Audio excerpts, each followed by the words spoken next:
Hola, ¿qué tal? Muchas gracias, gracias Fernando. ¿Y se me escucha bien? ¿Se ve bien la presentación? Se escucha muy bien y se ve la presentación. Adelante, José. Venga, muchísimas gracias. Pues les voy a contar más o menos lo que estamos realizando en el estudio de doctorado que tiene como título Las conexiones entre ecosistemas y agua subterránea en el centro de México.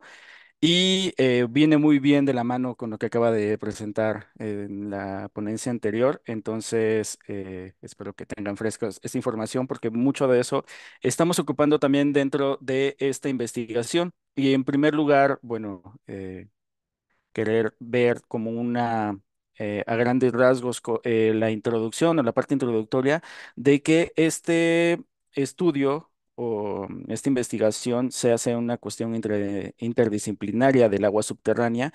El agua subterránea como eje principal para ver cuál es la conexión entre los ecosistemas y lo que está pasando allá abajo, además de todas las características que tiene implícitas el agua subterránea y que es un ecosistema como tal. Por lo tanto, agarramos el agua subterránea y tratarla como interdisciplinaridad, que en este caso tendríamos que verlo desde el punto de vista biología, edafología, la física y la química del agua, las propiedades físico-químicas del agua, las propiedades geográficas y el lugar en específico en donde nos encontramos, además de la hidrogeología.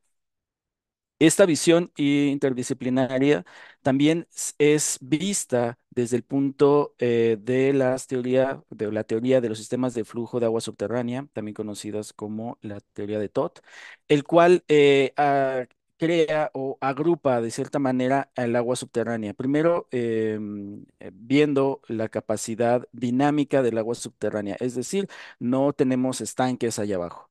Tenemos una dinámica muy compleja que tiene que ver con estas cuestiones gravitacionales y además la forma en cómo está permitiendo las rocas allá abajo, el acuífero, que el acuífero se entiende por rocas que están en la formación geológica y cómo está permitiendo estas rocas el transporte o el flujo del agua. Por lo tanto, vamos a tener diferentes tipos de flujo o diferentes tipos de agua subterránea. A eso los llamó flujos locales, intermedios y regionales, los cuales tienen características físico-químicas muy particulares uno de otro. Los flujos locales se parecen más al agua que está de lluvia, es agua fresca como lo conocemos normalmente, y normalmente las aguas con temperatura más alta, que no tienen una acción en una cuestión volcánica por ejemplo, que no tenemos un volcán cerca, pero tenemos manantiales térmicos o termales es por flujo de esta interacción que tiene el agua en su recorrido, que puede llegar a ser de cientos o miles de años incluso, y todas esas interacciones químicas que pueden llegar a ser exotérmicas, es decir, generar temperatura o calentarse en el transcurso del camino. Por lo tanto, tenemos algunos manantiales térmicos o termales en ciertas zonas de que no hay un volcán muy cerca, ¿no? Es debido a esta interacción. Además, esto también explica las características de calidad y cantidad de agua en la cuestión de aguas pesadas, por ejemplo, que tienen más sales, como podría ser en la ciudad de Querétaro, misma Ciudad de México, y agua que es demasiado fresca, como puede ser en la Ciudad de México, o en ciertos lugares, digo, en la ciudad de Cuernavaca, perdón, o en ciertos lugares del Estado de México, donde el agua se parece mucho más al agua de lluvia, ¿no? Y es esta cuestión de que los flujos de agua subterránea dan condiciones y dan características físico-químicas muy particulares. Esto que nos da a nosotros en particular es que hay adaptabilidad por parte de ciertas especies y ciertos ecosistemas. Por lo tanto, queremos encontrar justamente este eslabón, cuáles son esas características y cuáles son estos ecosistemas que están justamente adaptados a este tipo de agua subterránea en particular. Y en consecuencia, a todas las particularidades que tienen que ver con los aspectos geológicos, edafológicos, orográficos y demás que vamos a ir construyendo.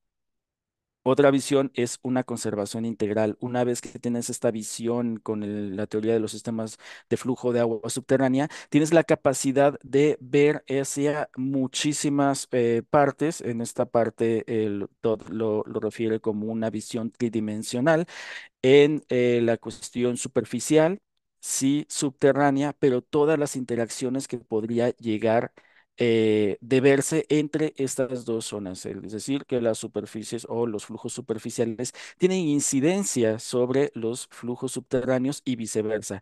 En el intersticio también pasa muchísima actividad, tanto química, física, pero también biológica. Y es importante estar conociendo este tipo de interacciones que puede pasar con el agua subterránea para tener una conservación de lugares estratégicos para la conservación de la biodiversidad o conservación del agua subterránea misma. Entonces tenemos que tener una visión integral. Algunos dicen conservación holística, está también bien dicho, pero vamos a ver este reflejo de una conservación integral, integrando todos los procesos y todas las características que puede llegar a tener un sitio. Esto también con un aspecto de modelado o modelos que podríamos estar viendo con aspectos matemáticos, con herramientas, con softwares que también nos habían comentado un poco en la presentación anterior, pero ver cómo se están moviendo justamente estos flujos a los cuales hacía mención, cómo se están moviendo allá abajo y conocerlos, dónde están, hacia dónde van, cuánto tiempo tienen y cuáles son las características que están aportando en cuestión nutricional, en aportes físicos, en temperatura, que podrían estar aprovechando los ecosistemas y también nosotros dentro como parte del ecosistema que podríamos estar viviendo en una cierta área. Entonces, el modelado es bastante importante y esto lo quisimos ver en un lugar muy estratégico de cierta manera, pero que también tenemos mucho conocimiento del medio, que es una parte del centro de México que incluye al Estado de México, una parte de Ciudad de México y el Estado de México. Aquí se puede ver el Galaxis de Buenavista, por aquí estaría la ciudad de Cuernavaca, en el cual hay diferentes mediciones de monitoreo de pozos de monitoreo o llamados piezómetros, el cual nos da un indicio de cómo podría estar el agua subterránea y las características y la profundidad que podría llegar a estar el agua subterránea.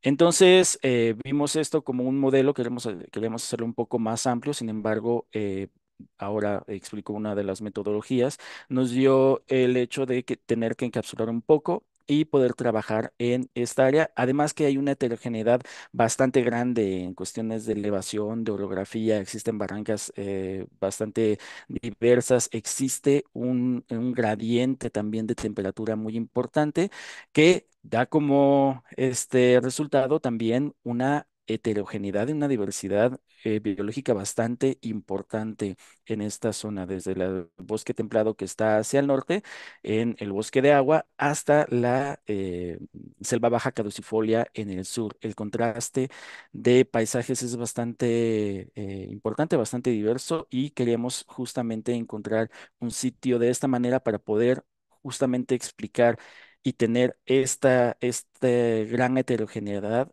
y también encontrar si existen estas diferencias o una relación con los diferentes tipos de agua subterránea, los diferentes flujos de agua subterránea que podríamos encontrar en el sitio. Entonces, nuestro objetivo principal es investigar justamente cuáles son estas conexiones entre los ecosistemas y el agua subterránea en esta zona y mediante o que nuestro eje principal fuera la teoría de los sistemas de flujo de agua subterránea.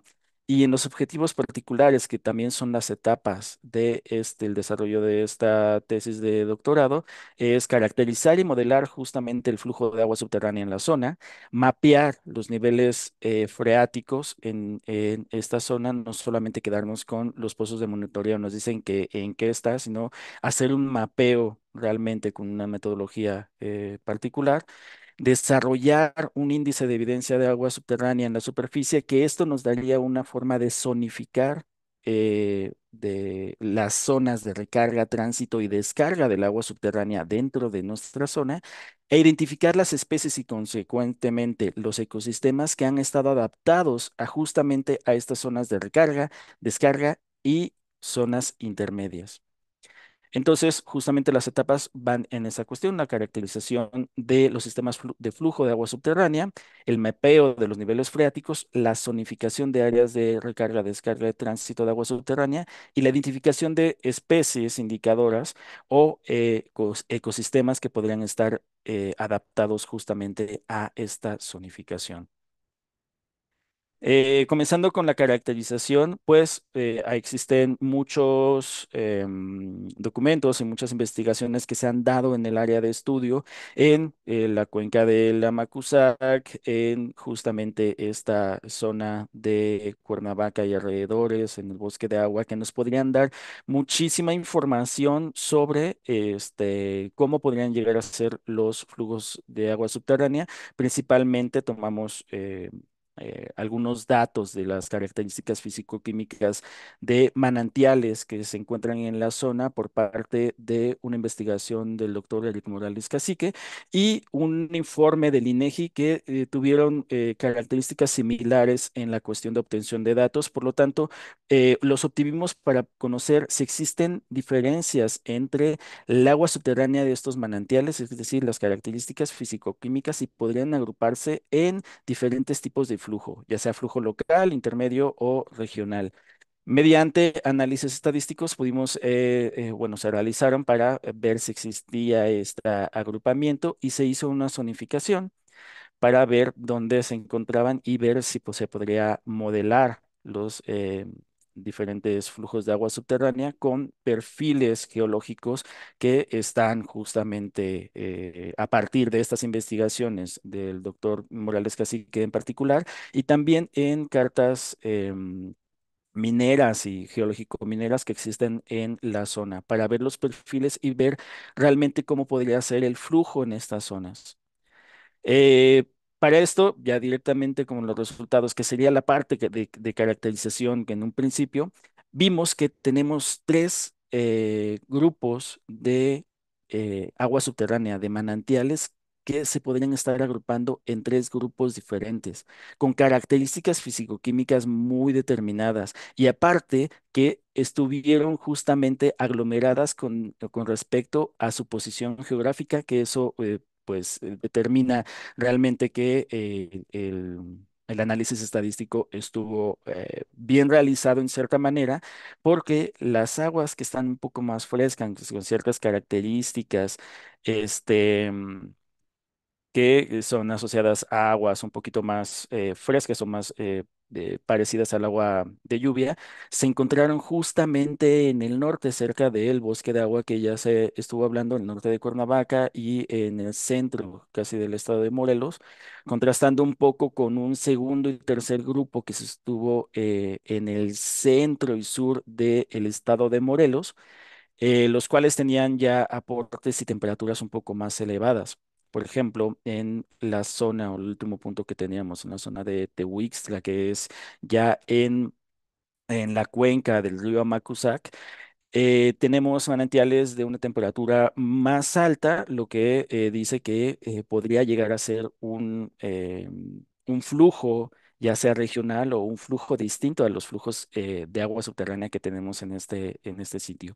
Por lo tanto, esto nos dio pues un agrupamiento en las características fisicoquímicas, pero no solamente las características fisicoquímicas, sino que en la posición geográfica de dónde se encuentran estos manantiales y nos pudo dar justamente eh, una visión de dónde podrían estar justo estos flujos de agua subterránea.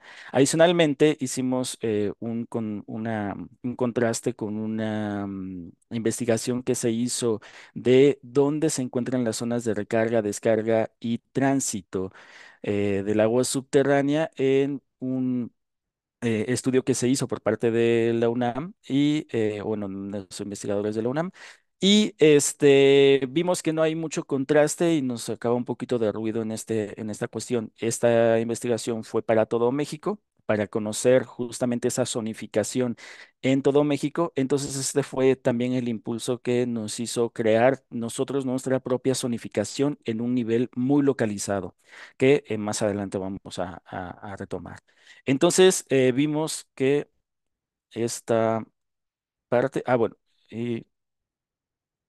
y además, bueno, vimos que nos hacía falta un poco de información con los aspectos geológicos en la zona. Había una varia documentación. En el mismo documento del doctor Eric Morales Cacique había un perfil o varios perfiles de cómo están las rocas, cómo es el acuífero dentro de esta zona y vemos que hay muchas rocas calizas, prácticamente toda esta parte, pero no habíamos encontrado hasta dónde podría llegar la profundidad o la roca basamento que nos diga que ahí está el stop del agua subterránea, ¿no? Encontramos con bastante búsqueda de la literatura y de algunas investigaciones geológicas, sobre todo en cuestiones mineras y proponemos justamente que la base o la roca basamento es esquistotasco, que está más o menos en esta zona a unos 2000 metros bajo nivel del mar. Por lo tanto,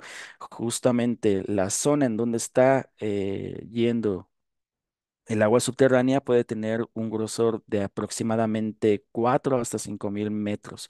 Sin embargo, bueno, no va a llegar totalmente hasta allá abajo el agua subterránea y aparte hay condiciones demasiado extremas de presión y temperatura si podría llegar ahí, pero bueno, tenemos este dato que es bastante importante y que aparte es complementario a lo que ya habían aportado anteriormente, ¿no? Entonces hicimos justamente este perfil y que sería esta parte, esta línea blanca.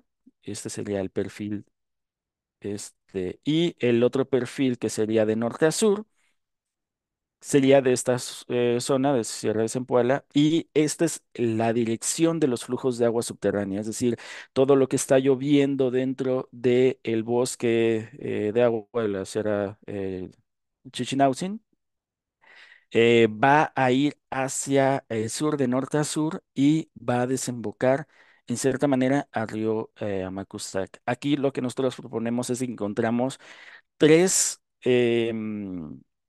flujos o tres sistemas de flujos de agua subterránea, uno localizado, que serían estos que están desembocando en el norte del estado, que serían justamente los puntos rojos, y dos que serían de una forma intermedios. No podríamos decir que sean regionales porque no cumplen las características de algunos flujos regionales clásicos que vemos en la literatura y que se han visto también en estas zonas o en México mismo que se han documentado, ¿no? Entonces nosotros lo que proponemos es que hay dos flujos intermedios, el flujo intermedio A y flujo intermedio B. Hay unas formas de asociarlos con respecto a la temperatura y a los sólidos disueltos. Por lo tanto, se vuelve un poco más pesada en términos de sólidos disueltos los flujos que están yendo hasta esta desembocadura en el río Amacuzac, que justamente ahí hay unos manantiales. Pero esto ya nos da una visión bastante importante de hacia dónde están yendo los flujos, qué tipo de agua podríamos encontrar, pero todavía nos falta saber dónde está realmente esa agua, ¿no? ¿Dónde está ese flujo? ¿A qué distancia, a qué profundidad y cómo podríamos encontrar este agua y hacia dónde podría ir? Y justamente eso nos daría también un enfoque de cómo podríamos utilizarla. Y además, bueno, el objetivo, ¿no? De cuáles son las conexiones con los ecosistemas en esta zona. Entonces, vimos como esta parte como conclusiones de que pues, se pudieron caracterizar y modelar los sistemas de flujo. Hay una importancia en la geología con respecto a la hidrogeología que podríamos encontrar, es decir, justamente este aspecto geológico da como pie cómo son los flujos de agua subterránea en esta zona, cómo es la dinámica del agua subterránea y pudimos identificar justamente el dinamismo, podríamos ver más o menos, hacer un conteo de cómo se está tardando el agua subterránea en esta zona. Más o menos se calcula que de una gota de lluvia que está aquí y está saliendo en los manantiales cercanos del río Amacuzac, en Tehuixtla, tarda aproximadamente 300 años. Es decir, que estamos bañándonos o estamos consumiendo agua de ese tiempo, ¿no? Que están yendo de esta forma. Por lo tanto, no es de que llueva y se están llenando los acuíferos, no. Hay un proceso dinámico bastante complejo que tenemos que tener en cuenta también para poder hacer usos y manejos del agua subterránea. Se hizo la zonificación y bueno, se tiene un aspecto bastante importante para la implementación de la gestión y la conservación de las zonas y del agua subterránea misma, ¿no? Pero como les decía, hacía falta conocer en dónde se encuentra justamente este agua subterránea y hacia cuáles son estos cuáles son estos niveles de donde podría estar esta agua subterránea. Por lo tanto, hicimos una determinación, un mapeo de los niveles freáticos o los niveles de agua subterránea en justamente esta zona. Y aquí es donde se está haciendo nuestra área de estudio gracias a esta metodología. La cal, bueno, igual una diversidad altitudinal, la diversidad climática que no solamente hay en esta zona del centro de México, sino que en casi todo el país y todo América Latina. Las formaciones que han habido muy abruptas, perdón, han hecho que haya una heterogeneidad bastante grande en cuestión altitudinal, climática, edafológica, geológica y esto tenga justamente variaciones en la cantidad de distribución de la precipitación y por lo tanto tengamos zonas muy específicas de recarga, descarga y tránsito del agua subterránea y por lo tanto hay mucha diversidad en donde se encuentran el agua subterránea, es decir, en las profundidades de los niveles freáticos. Y bueno, ¿cómo se pueden medir estos niveles freáticos? Lo que podemos encontrar es que sí, se requieren modelos, porque no podemos medir tan fácilmente lo que está pasando abajo. Sí, con pozos de monitoreo, pero de todas maneras, como se está viendo en un mapeo, pues necesitamos justamente herramientas geostadísticas de teledetección, como ya lo dijeron los compañeros anteriormente, y deterministas. ¿Qué quiere decir? Que se determinan a partir de modelos matemáticos con base en ecuaciones matemáticas, poder o hacer relaciones con las características que hay dentro de cada una de las zonas y por lo tanto determinar cuál es el nivel freático en puntos determinados. Y lo que han creado esto como unas herramientas muy indispensables para la identificación, cuantificación y modelación de los niveles freáticos y de muchas otras características que podríamos encontrar igual en los sistemas de flujo de agua subterránea, pero en este caso en la medición y modelación y mapeo de los niveles freáticos. Por lo tanto, vamos a centrarnos o queremos encontrar algún tipo de modelo que podría ayudarnos justamente a determinar los niveles freáticos en esta zona y encontramos un modelo que se llama GSGW, un modelo determinista, que quiere decir que es un modelo matemático que con base en ecuaciones matemáticas podríamos encontrar cuál es el nivel freático basándose en el tipo de suelo, en la orografía, que en este caso sería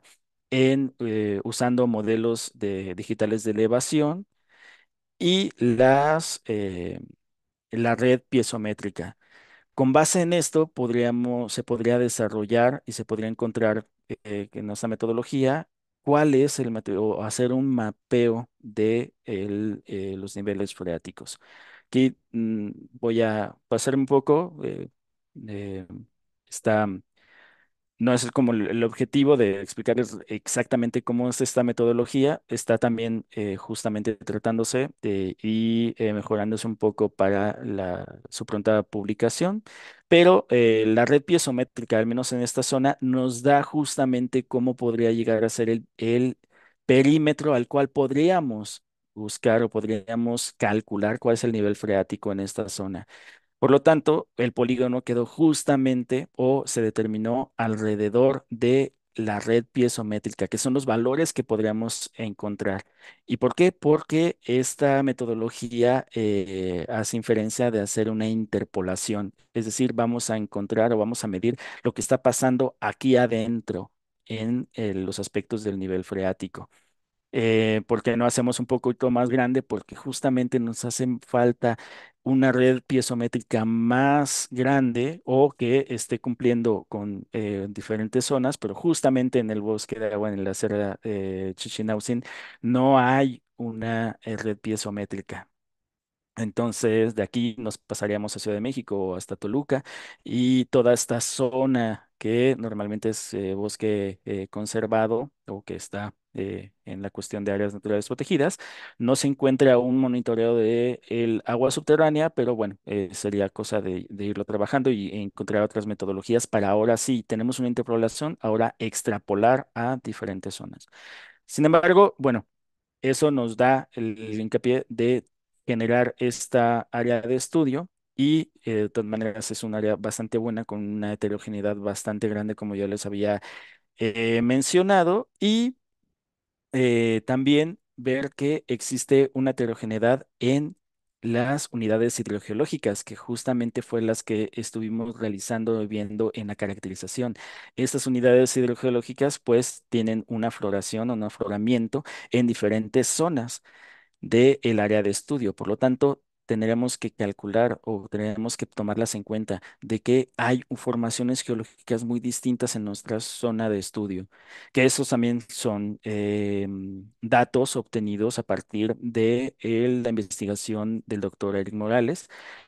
Y ver, ¿no? Como las características que justamente dan estas formaciones geológicas, que algunos son acuíferos, otros son acuitardos, es decir, no permiten de lleno el paso del agua subterránea por estas rocas geológicas, pero que sí inciden, ¿no? Entonces, aquí hay, o bueno, se están documentando bastantes. Luego, el tipo de suelos, que también la metodología o el modelo determinista que el cual estamos agarrando toma en cuenta el tipo de suelo, que pues depende también las formaciones geológicas. Al final de cuentas, la formación de los suelos vienen ligados a las formaciones geológicas de las cuales son parte. Pero bueno, tenemos un mosaico también importante de los tipos de suelo que hay dentro de la zona. Y esto nos está permitiendo tener pues diferentes tipos de cómo se está absorbiendo, cómo está yendo y cómo se está transportando el agua subterránea en esta zona y dónde dónde tenemos justamente el nivel freático. Por lo tanto, este modelo justamente con base en este tipo de aspectos, pues podemos justamente determinar. Este modelo se realizó y se puso a prueba y se determinó en un lugar muy homogéneo en Hungría, el cual tiene muy poca variabilidad de tipos de suelo, prácticamente tiene una sola formación geológica y basaba más en los aspectos de los piezómetros, los pozos de observación, para ver dónde se encontraban los niveles freáticos y era la cuestión de la determinación. Pues nosotros lo quisimos poner a prueba junto con uno de los investigadores del paper original, con Axtamas, y para ver si podría funcionar en un lugar heterogéneo, teniendo en cuenta justo todos estos aspectos que los acaba de dar. Por lo tanto, del hecho de que ya haya investigaciones anteriores, de que hayan determinado las características geológicas, las características edafológicas, es bastante importante, además de la red piezométrica. Entonces, lo que se realizó, bueno, fue determinar cuál es el área de influencia de cada uno de los piezómetros o de los pozos de observación y crear unos polígonos de Thyssen que justamente dan esta cuestión de cuál es el área que podría estar influenciada por un punto en específico, en este caso el piezómetro. Creamos una grilla de diferentes puntos en los cuales vamos a medir el nivel freático en estos puntos. Ya tenemos el nivel freático o el nivel de profundidad del agua subterránea en este punto y en este punto, por ejemplo, que serían los piezómetros, si queremos determinar en cada uno de los puntos que tenemos aquí, cuáles son ese nivel freático. Además, esto justificando a que el nivel freático o el agua subterránea es una atenuación o una forma atenuada de la superficie. Por lo tanto, si tenemos una formación geológica o una montaña, por ejemplo, vamos a tener también un incremento o en el nivel freático, es decir, el agua subterránea está siguiendo de cierta manera las formaciones en superficie. Por lo tanto, es la justificación por la que estamos conociendo o que estamos utilizando los modelos digitales de elevación y ver esta diferencia con la influencia justamente de la red piezométrica. Entonces, estamos extrayendo justo la información de altitud, de qué piezómetro de influencia tiene, de qué tipo de suelo, y esto lo metemos justamente en este modelo, el cual la elevación en el nivel freático en cada uno de estos puntos, pues tiene que ver con la influencia del nivel freático y con la diferencia en la altura en superficie, de la altitud en superficie, lo cual nos da el modelo de elevación, y con una constante que depende de la calidad del suelo o del tipo de suelo que tenemos, qué tan permeable, es decir, cuánta agua deja permitir cada tipo de suelo, pero también con un coeficiente de relajación del terreno, el cual nosotros lo que implementamos como en el artículo original era un lugar muy, muy homogéneo, lo que nosotros dijimos es, pues hay que darle un valor también a esta heterogeneidad en los valores geológicos y eso también lo metimos en este modelo para ver justamente los niveles de permeabilidad de cómo está recorriendo el agua por estas zonas y lo metimos en este modelo, además de que a nosotros nos importa ver cuál es la profundidad, no tanto cuál es la altitud del agua subterránea, sino cuál es la profundidad. Es decir, yo estoy en superficie y cuánto tengo que excavar para encontrar agua subterránea, ¿no? Entonces, con este modelo ya metiéndolo y zonificando. Aquí están más o menos los datos que dimos al modelo de cada uno de los tipos de suelo, de las unidades hidrogeológicas, que serían los aspectos o las rocas o los acuíferos que se encuentran aquí abajo. Y como resumen, vimos esto. Después de todo el procesamiento de los datos, ya hicimos la interpolación y la creación del mapa en los sistemas de información geográfica. Dimos, bueno, una visualización y unos ajustes finales para que se pueda ver o algún tipo de cuestión, bueno, que se pueda ver el mapa correctamente, además de la corrección de los análisis para ver más o menos cuál es la relación entre los tipos de suelo y justamente el nivel freático que dieron. Pero el mapa dio algo así, es decir, que tenemos zonas en donde tenemos el agua subterránea de forma somera, es decir, que si excavo entre 0 y 20 metros podría llegar a tener el agua subterránea que es cerca de la laguna de Tequesquitengo en el sur de Morelos. La zona de que tengo un nivel freático moderado, que sería prácticamente la cuenca del río Amacuzac y zonas en el norte, las cuales también se están identificando en las zonas donde podemos encontrar algunos manantiales, a pesar de que estamos en la zona norte de este lugar y bueno, que tenemos unas altitudes bastante largas y bueno, también las zonas que son intermedias y las zonas profundas que coinciden bastante con los aspectos montañescos de esta zona, ¿no? Las montañas. Entonces, nos dio un resultado bastante idóneo y bastante parecido a lo que realmente estamos viendo en la realidad. A pesar de que ser un modelo determinista, los datos que pudimos obtener o que estamos alimentando a este modelo nos da algo bastante realista, lo cual ya tenemos entonces dónde se encuentra en cada una de las zonas los niveles freáticos. Es decir, que esto está bajando mucho. Hay una permeabilidad bastante grande en esta zona, en el bosque de agua, lo cual haga que el agua vaya y se esté escondiendo, por así decirlo, muy profundamente, a más de 60 metros en esta zona. Pues por eso es importante conservar esta zona porque es demasiado, demasiado permeable.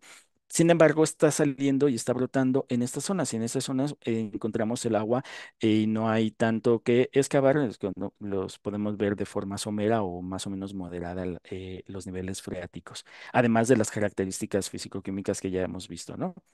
Entonces, este modelo, bueno, nos dio bastantes aspectos que discutir. Uno, la implementación en un lugar heterogéneo, que es posible siempre y cuando tomando en cuenta toda la heterogeneidad que existe en los aspectos edafológicos y hidrogeológicos.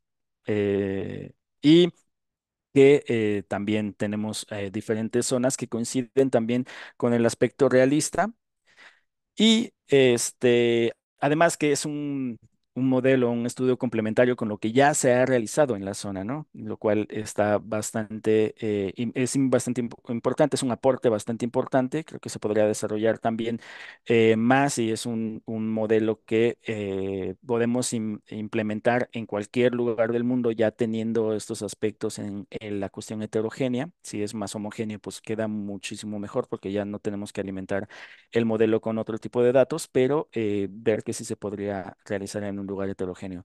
Por lo tanto, vimos que sí hay una eficacia en este modelo.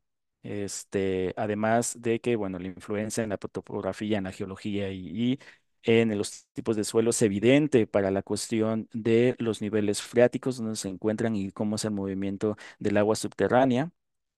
Además de que, bueno, el papel de la vegetación también se tomó en cuenta o bueno, se estuvo discutiendo de cierta manera en el paper que pronto se va a estar publicando y la importancia de los datos de monitoreo, que ahí fue algo que que tuvimos un poco en contra, el hecho de que los datos de los pozos de monitoreo no están actualizados.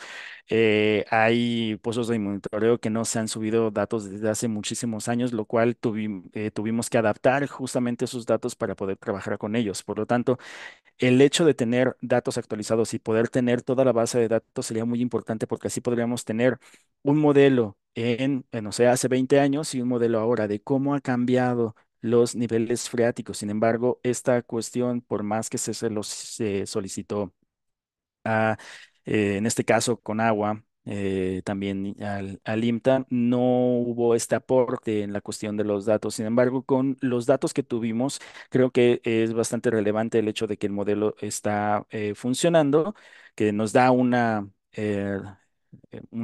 visión bastante general de lo que puede estar pasando allá abajo. Sin embargo, sí hacer el hincapié de que necesitamos estos datos y que podríamos mejorar este modelo y bueno, generar cualquier tipo de modelo para hacerlo muchísimo más realista y aparte tener esta cuestión con el tiempo, ¿no? De cómo ha ido cambiando. Y para esto, bueno, ya teniendo estos datos, también vimos la cuestión de la zonificación. Me voy un poquito rápido por la cuestión del tiempo, pero queríamos hacer justamente, este es la investigación que se hizo de las caracterizaciones o de la evidencia en superficie de los flujos de agua subterránea, de los cuales se hacía mención de los investigadores de la UNAM, de Alesia Cachadurian y el doctor Joel Carrillo, y ellos tomaron justamente esta zonificación con una ponderación, pero muy general para todo el país.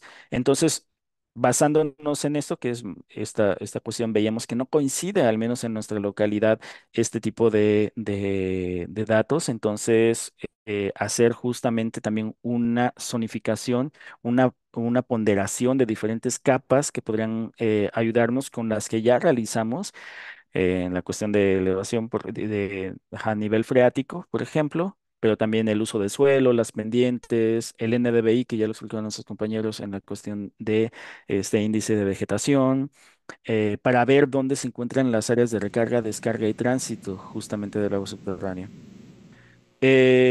Bueno, haciendo ya termino. Haciendo esta ponderación, lo que se hace simplemente es darle un cierto valor a los diferentes aspectos en cada uno de estas cuestiones que serían las corrientes perennes, los niveles freáticos, el tipo de suelo, las pendientes, el uso de suelo y el NDVI, el índice de vegetación. Hicimos justamente esta ponderación y nos dio un mapa, una zonificación de zonas de recarga, recarga, tránsito, tránsito, descarga, tránsito y descarga, el cual ya se parece un poquito más a lo que hay en la realidad. Esto hay que ajustarlo un poco más ya al área en el cual nosotros estamos trabajando, pero nos da un indicio bastante importante a nivel general en esta zona. Entonces, haciéndole un zoom, eso es lo que tenían justamente Joel Carrillo, y esa es ahora nuestra aportación, y ver realmente que las zonas de descarga son justo más abajo y que corresponden más con estas zonas de la cuenca del río Amacuzac, y hay mucha más zona de tránsito, y la zona de recarga sí coincide mucho más con el bosque, con la Sierra de Chichinautzin y las partes más cercanas a Cuernavaca y el bosque de Cuernavaca y a toda la cuestión de las barrancas. Por lo tanto es un poquito más realista. Eso también es un aporte bastante importante. Lo estamos trabajando más, es una muestra solamente, pero tenemos que mejorarlo de cierta manera con los datos que hemos generado con los niveles freáticos, pero ya tenemos un aporte importante y vemos que estamos encaminados en un buen lugar. Entonces, ver cómo hacer justamente esa zonificación, y esta zonificación nos va a dar pie a poder identificar cuáles son las especies vegetales que están asociadas y que han podido justamente tener adaptaciones a estas zonas de recarga, tránsito y descarga. Es decir, vamos a encontrar Muchas gracias, José. mediante... Ya terminó. Ya, última frase. Dale. Sí, vamos a encontrar especies que estén justamente adaptadas a estas condiciones que da el agua subterránea, las características físico-químicas, a todas las características en el ambiente que estén justamente asociadas a esta zonificación, y ver si existen realmente especies vegetales y por lo tanto ecosistemas que estén adaptadas a esto. Y pues nada, el aporte de este trabajo, pues aquí se los dejo, y pues muchísimas gracias, gracias por su tiempo, perdón que fui bastante rápido, pero bueno, quería contarles toda la historia, ¿no? De lujo, José, por tu amplia investigación. Pasamos a los comentarios del doctor Eric Morales Cacique. Él es académico del Instituto de Geología de la UNAM, Universidad Nacional Autónoma de México. Su área de interés se centra en la hidrogeología, específicamente en la caracterización y modelación de sistemas hidrogeológicos complejos. Algunos de los temas que investiga el doctor Morales Cacique son la viabilidad espacial de las propiedades geológicas, estudia cómo las propiedades como la conductividad hidráulica pueden variar significativamente dentro de una misma formación geológica. También estudia la incertidumbre en modelos matemáticos, reconoce la falta de mediciones precisas y la distribución limitada de datos que afectan la representación de los sistemas hidrogeológicos, y sus aplicaciones prácticas. Ha colaborado en las investigaciones hidrogeológicas en la Cuenca de México. Adelante, doctor Morales Cacique, con sus comentarios. Muchas gracias, doctor Fernando. Gracias, Josué, por tu presentación. Eh, bueno, la ponencia de Josué, pues obviamente se enfoca al agua. El tema central es el agua y en particular el agua subterránea. Por supuesto, el agua siempre se ha visto desde el punto de vista del ciclo hidrológico. Eso está, digamos, bien conceptualizado. Y precisamente los sistemas de flujo son esa extensión del ciclo hidrológico al subsuelo. Entonces podemos ver los sistemas de flujo de esa manera en la atmósfera y en los diferentes compartimientos de lo que podríamos llamar la hidrosfera. Pues el agua está en movimiento y tiene ciertos tiempos de residencia, ¿no? Pero en el subsuelo esto ocurre de manera mucho más lenta, pero sin embargo dinámica, como lo comentó Josué, ¿no? Estas ideas de sistemas de flujo y de trayectorias, pues han sido manejadas desde hace tiempo, y en particular para sistemas de flujo, pues la escuela rusa con Makarenko en los años 20 por allá, hizo algunas aportaciones. Y después en la parte occidental la popularizó o la difundió más Joseph Todd, y lo hizo de una manera cuantitativa y bastante clara. Y después Fries y Witherspoon contribuyeron. Y la idea de los sistemas de flujo, como ya precisamente lo comentó Josué, son trayectorias.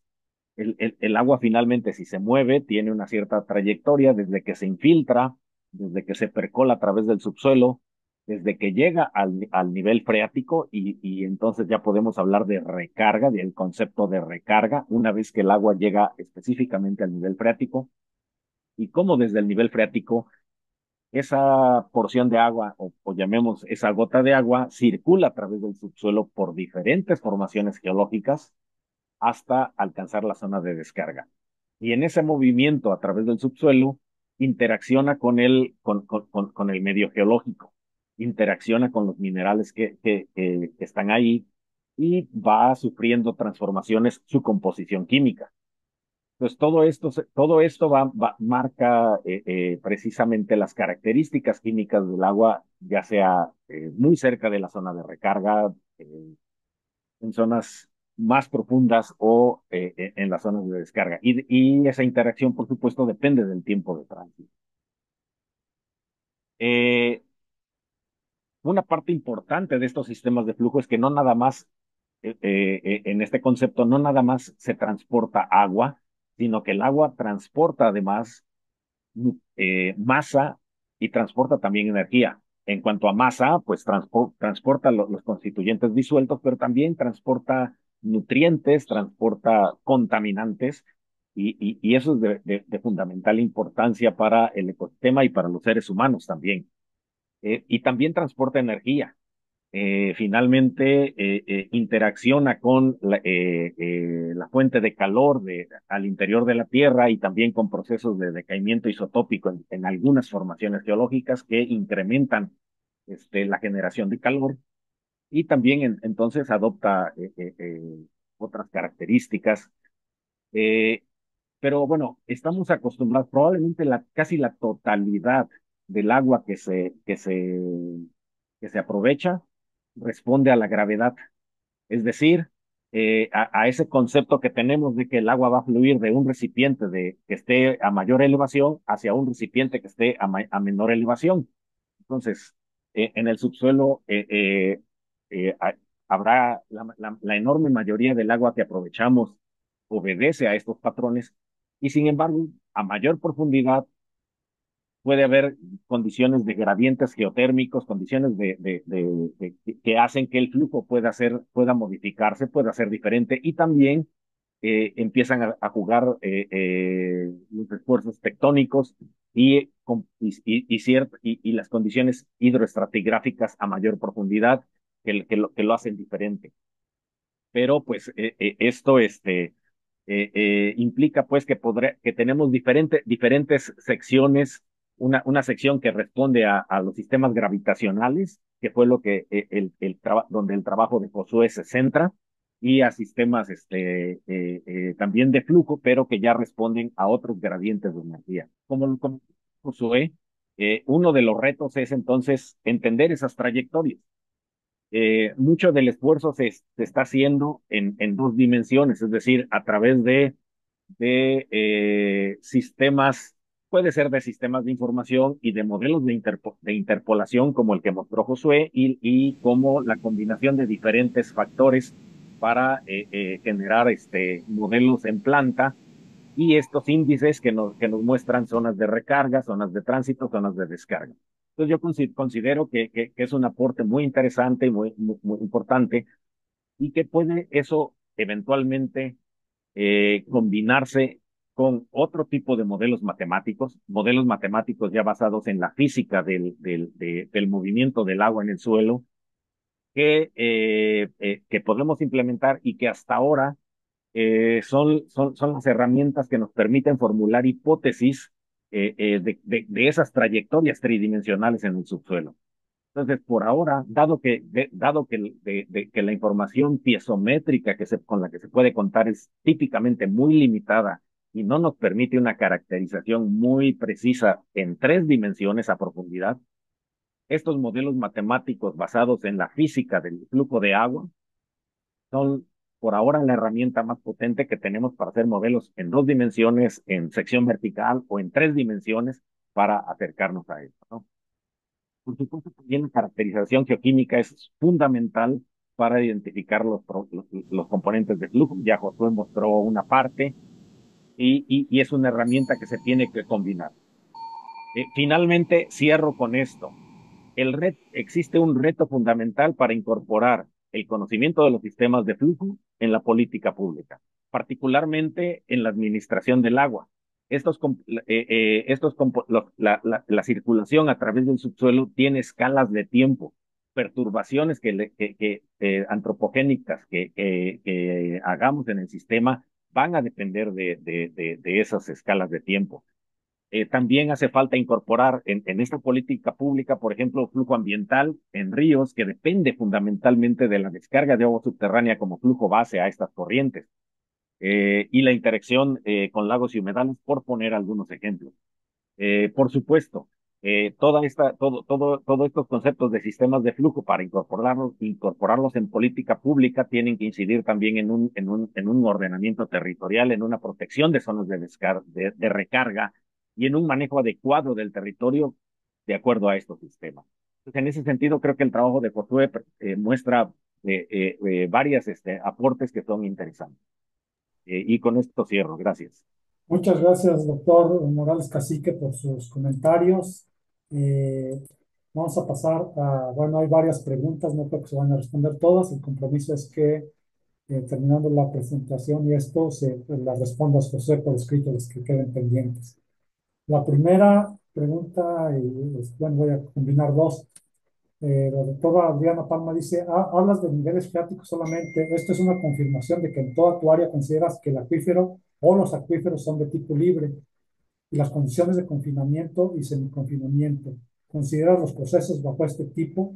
Yo agregaría, ¿hay un solo acuífero o en esta zona o son tres acuíferos? El ingeniero Scarpol en varias publicaciones propone tres acuíferos con distintas temporalidades de permanencia, profundidades y mayores concentraciones de minerales. ¿Qué opinión tienes de esto, José? Sí, sí, es que hay bastante controversia en este aspecto de ver los acuíferos administrativos y los acuíferos realmente como son como rocas geológicas. Entonces ahí creo que hay una cuestión de que sí hay tres tipos de acuíferos, pero tipos de acuíferos administrativos. Sin embargo, allá abajo hay una interconexión entre ellos. Con respecto al confinamiento, sí, semiconfinamiento, claro que lo tenemos de acuerdo, visto con las características de permeabilidad de cada uno. El hecho de que hayamos determinado y hayamos puesto a un determinado valor en la cuestión de permeabilidad en cada una de las rocas o en este caso unidades hidrogeológicas, que en este sentido sería una unidad de acuífero, que bueno, también hay acuitardos, justamente eso, de que no permiten muchísimo el flujo del agua subterránea, es esta cuestión de que si estamos considerando justamente los que hay en confinamiento o semi-confinamiento y también de que darle un cierto valor, por lo tanto, si están dentro de este modelo. La cuestión es la visión en cómo se están viendo. El hecho de decir de que el acuífero comienza aquí y termina acá, no necesariamente, porque siempre hay un flujo y entre las dos rocas o las dos formaciones geológicas puede haber justamente este intercambio, solamente que las condiciones y también la velocidad o la permeabilidad por la que está pasando el agua van a ser distintas, pero sí se está tomando en cuenta y además también tener este aspecto, ¿no? Por ejemplo, hablamos del acuífero de la Ciudad de México, del acuífero de Cuernavaca, del acuífero de Zacatepec, pero realmente la roca pues no le interesa mucho el administrativo, sino que cómo está fluyendo esta parte de acá abajo. Entonces sería como esta parte que también es una cuestión que se tiene que estar justamente trabajando en los glosarios, por ejemplo, en definir realmente en lo que estamos hablando en la cuestión de, por ejemplo, manto freático. ¿A qué te refieres con manto freático, no? El mismo concepto de acuífero lo vemos como si fuera un almacenamiento allá abajo, ¿no? Entonces realmente es una formación geológica, es una roca en la cual permite el paso del agua, el hecho de que haya Confinamiento o semiconfinamiento significa que el proceso o el flujo del agua subterránea es bastante distinto a un acuífero libre, por así decirlo, que justamente la dinámica del agua subterránea va a ser muchísimo más rápida, por así decirlo. Entonces, sí se toman en cuenta y la cuestión solamente sería esto, ¿no? De que existe esta parte de los acuíferos administrativos. Ok, otra pregunta. Jürgen, ¿se ha pensado en usar métodos electromagnéticos para determinar los niveles freáticos, similar a la tecnología desarrollada e implementada exitosamente en Dinamarca? No, no sé realmente la parte de Dinamarca, ya dije, que no es broma. Pero sí hay algunos satélites, por ejemplo, que tienen como base eso, el satélite Grace. Sin embargo, la cantidad de agua o para que des una medición electromagnética, debes de tener sí un nivel de agua o una acumulación, perdón, de agua bastante grande. Por lo tanto, el satélite Grace ha detectado sí ciertos acuíferos con bastante agua en ciertas zonas en África, en Asia, en Europa. Creo que también aquí el acuífero Guaraní también lo detecta de cierta manera con esta cuestión electromagnética, pero no a este detalle, a esta forma de que nosotros queremos detectarla de una forma muchísimo más localizada. Entonces no podríamos determinar por dónde están los niveles freáticos con respecto a aspectos electromagnéticos que podrían dar los satélites Grace. No sé si existe la tecnología para verlo a escala mucho más pequeña, por eso nos basamos en modelos porque hay una forma un poquito más fácil, por así decirlo, tampoco es como tan fácil, pero es mucho más idónea para poder estar viendo este tipo de, al menos niveles freáticos y dónde está justamente el agua subterránea, justamente con mediciones muchísimo más en campo, por así decirlo. Espero que sí te haya podido responder, Jürgen. Sí, adelante otra pregunta, por favor. Dice, ¿todos los flujos son de norte a sur en tu modelo, de la Sierra de Chichimotzin hacia el sur? ¿O Sí. hay otros flujos de la Sierra de Huauca, Cerro Frío, de Tasco, hacia esta área de estudio tuyo? Sí, hasta donde llegamos, por ejemplo, que es justamente el río Amacuzac, sí, están de norte a sur, ahí Cerro Frío, me parece, sí es Cerro Frío o esta parte pasando a Macusac. También hay ciertos flujos que están yendo hacia esa parte, pero al menos los que ahorita estuvimos midiendo sí vienen todos de norte a sur. Coincide que también, por ejemplo, el Cerro de la Tortuga y hay varios cerros que están justamente en intermedio, están yendo también, al menos los flujos intermedios, los flujos grandes sí están yendo de norte a sur. Y pues coincide bastante con la orografía, ¿no? El hecho de que tengamos una altitud, un nivel altitudinal bastante grande de 3.000 metros en la Sierra de Chisinaucen y en la desembocadura tenemos 1.800 metros. Entonces, justamente da este pie en esa cuestión gravitacional de que van justamente de norte a sur. Coincidentemente, o sea, en ciertos lugares vamos a encontrar que no, que los flujos van a ir de este a oeste o viceversa, pero en esta en particular sí, van solamente de norte a sur. Por último, Jürgen dice, en la práctica de economía circular, la ponente recomendó que las aguas tratadas de la industria es posible ser enviadas a pozos de infiltración. ¿Estarás de acuerdo en que esta sería una solución que esta sería una solución de alto riesgo por el potencial de contaminar los acuíferos? No necesariamente hay varios estudios, no estoy muy empapado en el tema, pero sé que, por ejemplo, en el mezquital han podido meter agua tratada y sí ha habido bastante infiltración y justamente se ha recuperado de cierta manera los niveles freáticos en los acuíferos.